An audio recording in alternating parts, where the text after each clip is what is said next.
Como ya bien dijo el doctor, mi tema en esta ocasión es exantemas y fiebres de origen dermatológico. Ahora pongo fiebre en itálicas porque no todo lo que les voy a presentar siempre se presenta con fiebre. Y como vamos a hablar posteriormente en esta misma sesión de infecciosas y reumatológicas, bueno, yo no voy a ahondar en esos exantemas, aunque realmente son los más frecuentes. Muy bien. Vamos a hacer esto como casos, no es que quiera que contesten, pero que cada uno vaya haciendo el ejercicio mental. Vamos a hacer una serie de preguntas de cada caso, después vamos a revisar el tema. Entonces, aquí tenemos un paciente, un niño de 8 años de edad. Entonces, como podemos ver, este niño se presenta un exantema generalizado que afecta tronco, aspectos proximales de ambas extremidades. Refiere la madre que apareció en el transcurso aproximadamente de 5 días. Nos refiere que en retrospectiva sí el niño la semana previa había comido carnitas de cerdo y que había tenido un poquito de gripa, entonces la señora le había dado un antiinflamatorio, un AINE. Y vemos este exantema, vemos algunas placas ovaladas que tienen una escama fina en su superficie. Aquí hay un acercamiento, placas ovaladas con escama fina en su superficie, algunas tienen una costrita porque sí le da un poco de comezón y se ha rascado. Entonces, ¿cuál sería el diagnóstico más probable? Roceola, un secundarismo sifilítico que habría que descartar, una reacción a fármacos ya que está el antecedente de la ingesta de un AINE, una intoxicación por alimentos o una pitiriasis rosada. ¿Y qué tratamiento le indicamos al paciente? Antihistamínicos, prednisona, esteroides tópicos, polvos secantes de soya o nada. Bueno, esta es una pitiriasis rosada. La pitiriasis rosada de Gibert fue descrita por Gibert en 1860. Es un exantema 100% benigno, muy frecuente en niños y en adultos jóvenes. Tiene una cierta predilección estacional, lo vemos normalmente en la primavera, y creemos, aunque no estamos del todo seguros de la etiología, creemos que es una respuesta inmune a una infección viral. Se habla de una respuesta a una infección por herpes virus tipo, 7, parvovirus B19, micoplasma o citomegalovirus. Y en realidad no se ha encontrado una correlación o una asociación causal clara con ninguno de estos. Es un exantema de inicio agudo. Casi todos los pacientes presentan lo que llamamos un medallón heráldico, aunque muchos no se dan cuenta. El medallón heráldico es una placa de las mismas características, ovalada, con una escama fina, a veces con el borde un poco más pardo u oscuro, que aparece inicialmente, lesión única, más grande, como les digo, puede llegar a medir 5 o 8 centímetros. Posteriormente, en las siguientes 2 a 3 semanas, empiezan a aparecer lesiones hija, entre paréntesis, porque son igualitas, pero más chiquitas, que principalmente se distribuyen en tronco y en aspecto proximal de extremidades y que nos dan un patrón en árbol de Navidad porque siguen las líneas de Langer, que son las líneas de tensión de la piel. El 5% de los pacientes refieren un pródromo. Puede haber un poco de febrícula, malestar general, algo de rinorrea, pero en realidad es algo bastante poco frecuente. Es importante decirle a los pacientes que les van a seguir saliendo lesiones durante aproximadamente 6 a 8 semanas para que no se asusten y que posteriormente va a haber una autorresolución. Esta autorresolución normalmente tarda mes y medio, 2 meses, pero puede llegar a ser de 3 a 6 meses. La recurrencia es rara, pero puede ocurrir en el 1 al 3% de los pacientes. Normalmente los pacientes cuando llegan han visto a un par de médicos más, vienen muy asustados porque cada vez les salen más lesiones. Entonces, parte importante de nuestra labor es asegurar al paciente y a sus padres que esto es 100% benigno y que se va a quitar eventualmente, pero se va a tardar. Este es un esquema de las líneas de Langer. Como pueden ver, siguen un patrón distinto dependiendo de la línea de la zona del cuerpo, pero podemos ver cómo en el tórax anterior, en la parte superior del tórax anterior es una especie de triángulo invertido. De igual manera, en la espalda se ve este aspecto que es lo clásico de árbol de Navidad. Y en el aspecto proximal de extremidades, este patrón es un poco más horizontal. Aquí les pongo una foto donde se puede ver este patrón en árbol de Navidad, que es muy característico. En realidad no se requiere ningún tratamiento. A veces dejamos emolientes, el uso de un jabón poco irritante, que no empeore la inflamación de la piel. Podemos dejar un tratamiento sintomático si hay prurito, que pudiera ser en un caso dado un antihistamínico sedante, no porque esto sea mediado por histamina, sino porque el antihistamínico sedante va a ayudar con la sensación de comezón. Entonces, creo que todos lo deben haber tenido correcta. La respuesta es pitiriasis rosada. Todos, la roceola, el secundarismo sifilítico son diagnósticos diferenciales porque pueden parecerse mucho. Y en cuanto al tratamiento que le indicamos al paciente, de forma rutinaria no es necesario indicar nada. Bueno, vamos con el segundo caso. Este es un paciente de 14 años. Llega con ustedes con este exantema de inicio súbito, apareció hace 3 días, cada vez está más rojo, cada vez está más extenso. El paciente refiere que inició en la región central del tronco y se ha ido extendiendo. Podemos ver este exantema maculopapular rojo intenso que confluye. El paciente refiere febrícula, refiere malestar general. Nos refiere unos antecedentes que es algo que muy comúnmente los pacientes nos refieren cuando tienen un exantema, que es que comió mariscos la semana pasada, que tal vez no sabe la mamá si puede hacer eso. Nos refiere la mamá que tomó un medicamento pero hace mucho, entonces no cree que tenga nada que ver, y que el niño sí ha estado un poco decaído. ¿Cuál sería el antecedente más importante que descartar en este caso? Si el paciente comió camarones, si el paciente comió cerdo, si tomó algún medicamento en las últimas 2 o 3 semanas, si hubo algún niño enfermo en su escuela o las últimas 2. Este es un cuadro clásico de una reacción a fármacos tipo morbiliforme. Es el tipo más común de reacción a fármacos, aunque hay otro tipo de reacciones a fármacos como la urticariana, la reacción a fármacos pustulosa, el eritema pigmentado fijo, y todas con su variante compleja o más grave que puede incluso poner en peligro la vida, como el Stevens-Johnson o el eritema tóxico. El 18% de la consulta dermatológica son reacciones a fármacos. Yo me imagino que la consulta pediátrica debe ser una proporción similar. Es una razón de consulta muy frecuente a nivel mundial. Las reacciones a fármacos tienen 2 picos, uno en niños y otro en adultos de 20 a 50 años, porque finalmente son los grupos de edad que reciben más fármacos. Los niños por las infecciones virales, bacterianas que son comunes en su grupo de edad, y los adultos porque ya son adultos con comorbilidades que implican que estén recibiendo antihipertensivos, antilipemiantes, etc. Los fármacos más comunes son por mucho los antibióticos, principalmente derivados de la penicilina, la ampicilina, las sulfas, los anticonvulsivantes y los AINES en un 11%. Y lo clásico que vemos en una reacción a fármacos morbiliforme son estas maculopápulas, o sea, esto no es solo macular porque si pasamos un dedo vamos a sentir un cuerpo, por eso le llamamos maculopapular. Rojo intenso que inicia de forma individual y en ciertas zonas se empieza a confluir formando grandes placas. Es similar al sarampión, de ahí el nombre morbiliforme. Es muy pruriginoso y podemos incluso encontrar que la piel está edematizada y aumentada de temperatura.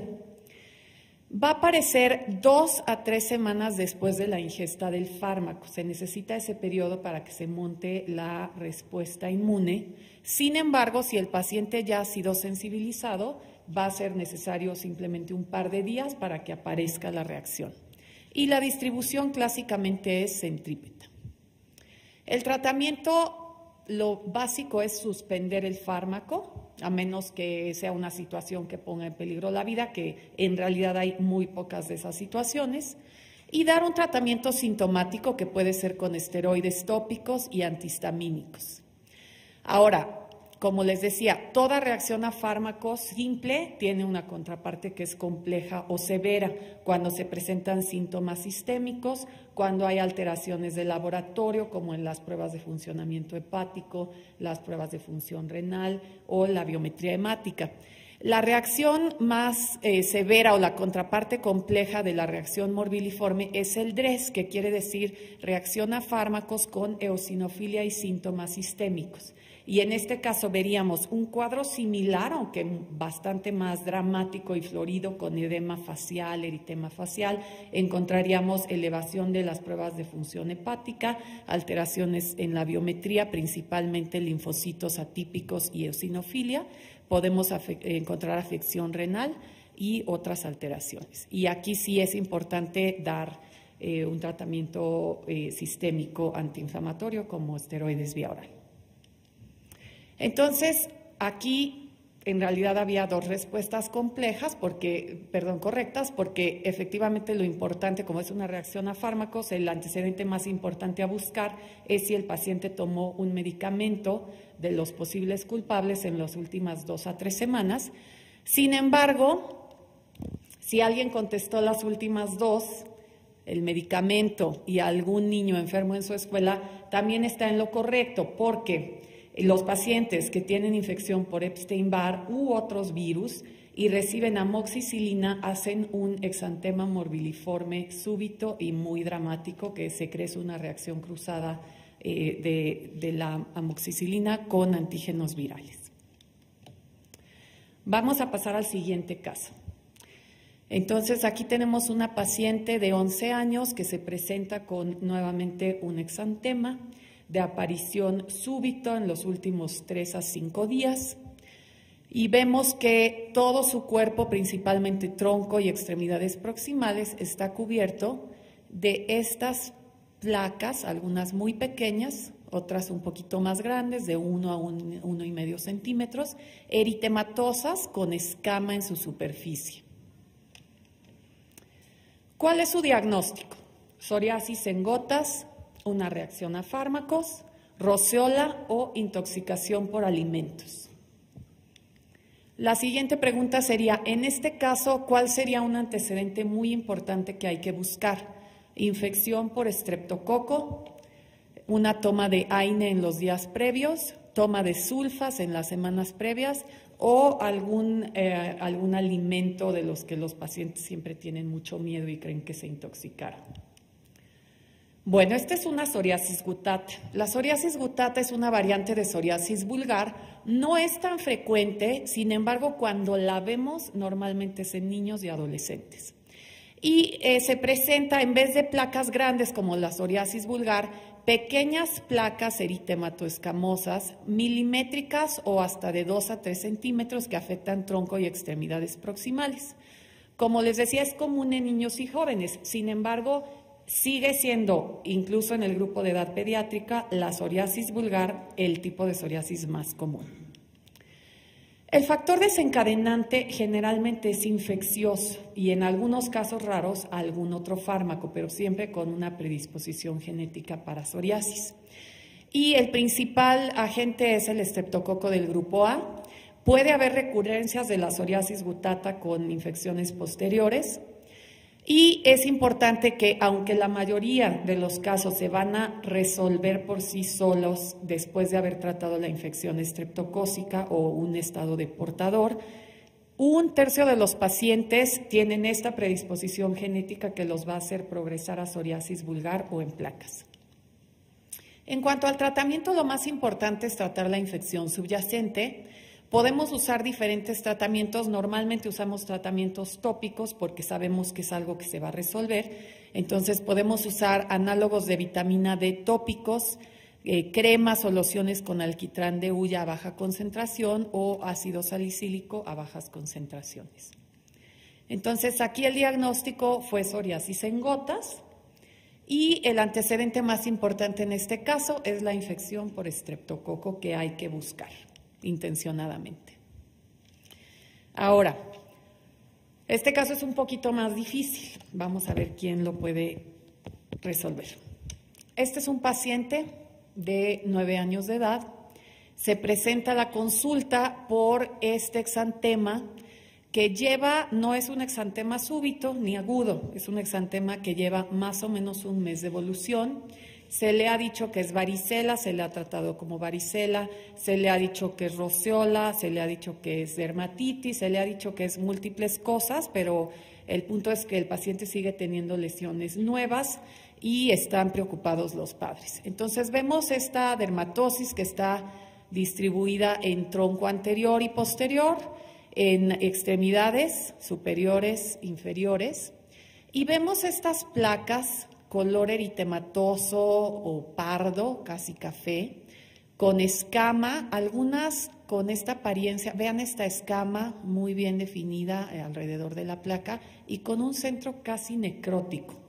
Algunas se ven como costras, algunas veces podemos ver que dejan hiperpigmentación residual, donde hubo una lesión sana dejando cambios en pigmentación que pueden ser hiperpigmentación o hipopigmentación.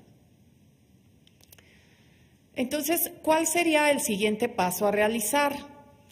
Referir a dermatología para diagnóstico y toma de biopsia, porque ya sabemos qué puede ser y sabemos lo importante que es dar un seguimiento de acuerdo a un diagnóstico certero. Indicar antihistamínicos, indicar antivirales o indicar prednisona. Esta es una pitiriasis liquenoide. La pitiriasis liquenoide es un diagnóstico poco frecuente, sin embargo, no es despreciable. Es menos del 1% de la consulta dermatológica, pero la pitiriasis liquenoide es un espectro clínico amplio que pueden ser un cuadro muy agudo de lesiones severas necróticas con mucho malestar, mucha sintomatología sistémica, o un cuadro más crónico en el que tenemos estas lesiones insidiosas que aparecen, van dejando cicatriz o cambios residuales, van apareciendo en brotes y pueden durar meses o incluso años. Ahora, lo importante es que se considera una condición linfoproliferativa autolimitada. Sin embargo, eso de autolimitado no siempre se respeta, aunque es muy raro, pero puede progresar a una condición linfoproliferativa. De ahí la importancia del diagnóstico adecuado y del seguimiento del paciente. Principalmente afecta a niños en el grupo de edad de 3 a 15 años y adultos jóvenes. Y como les decía, el espectro es variable. La más común que vemos es la pitiriasis liquenoide crónica, que puede tener una evolución de meses a años. La causa en realidad es desconocida, se habla de una respuesta inmune a algo viral, se habla de una predisposición genética, pero la verdad es que no sabemos, es una enfermedad aún poco comprendida. Y como les decía, tenemos básicamente 2 cuadros, la pitiriasis liquenoide varioliforme aguda, que por sus siglas la llamamos pleba. Aquí vemos una afección muy severa en la que vemos pápulas purpúricas, podemos llegar a ver vesículas y pústulas y que van dejando lesiones necróticas, de ahí su nombre varioliforme porque puede simular a la varicela. Deja cicatrices varioliformes, tal cual como la varicela deja cicatrices como crateriformes, y el paciente va a tener un cuadro sistémico con fiebre, artralgias, mialgias, elevación de reactantes de fase aguda muy severo. La crónica, encontramos pápulas eritematosas con escama fina y adherente, como veíamos en la foto previa, y que también dejan costras, que también tiene ese aspecto varioliforme algunas de las lesiones, y pueden dejar cambios residuales como manchas hiper o hipopigmentadas. Ahora, este cuadro es mucho más insidioso. Como les digo, los pacientes llegan diciendo, pues como cada 3, 4 días me salen nuevas, ahí se quedan y luego se van secando y luego aparece otro brote nuevo, pero no es algo que sea tan agudo o tan molesto como la pleba, como la variedad aguda. El tratamiento depende de qué tan afectado está el paciente, depende obviamente de si estamos hablando de la aguda o de la crónica, de qué tan extensas están las lesiones. En el cuadro agudo normalmente damos esteroides sistémicos para detener el proceso inflamatorio porque el paciente de verdad se siente muy mal. A veces puede ser necesario llegar a hospitalizar al paciente. En la crónica, que es la más común, podemos usar esteroides tópicos. A veces usamos antibióticos con efecto antiinflamatorio vía oral, como son tetraciclinas si la edad nos lo permite, o macrólidos, y esto lo usamos durante 2 a 3 meses para detener el proceso inflamatorio y es uno de los tratamientos de elección. Como segunda línea podemos usar fototerapia, aunque esto es menos práctico porque hay que referir al paciente a un hospital o a un centro donde tengan una unidad de fototerapia y tiene que ir 2 o 3 veces por semana durante varias semanas. Y digamos que en el espectro agudo muy severo podemos incluso tener que usar inmunosupresores como azatioprina. Ahora, aquí la clave es el seguimiento, el diagnóstico adecuado por un estudio histológico, por un patólogo o dermatopatólogo capacitado y el seguimiento del paciente porque, como les dije, esta condición poco comprendida, poco común, pero existe el potencial de eventualmente desarrollar una condición linfoproliferativa, es la excepción. Sin embargo, en un paciente que presentara un cuadro muy extenso, una afección muy severa y que no respondiera a los tratamientos de primera línea, pues es un paciente que no hay que quitarle el ojo de encima. Entonces, el siguiente paso a realizar aquí, si ustedes ven algo que no cuadra, que lleva muchos tratamientos diferentes, que no ha respondido a nada y que cumple con las características que acabamos de revisar, pues lo ideal sería referirlo para toma de biopsia y un diagnóstico certero. Bueno, pues muchas gracias por su atención. Si tienen alguna pregunta, tenemos tiempo, podemos contestarlas ahora. ¿Alguien tiene alguna pregunta? Bueno. Muchas gracias por la invitación. Espero que les haya servido la presentación. Les agradezco su atención.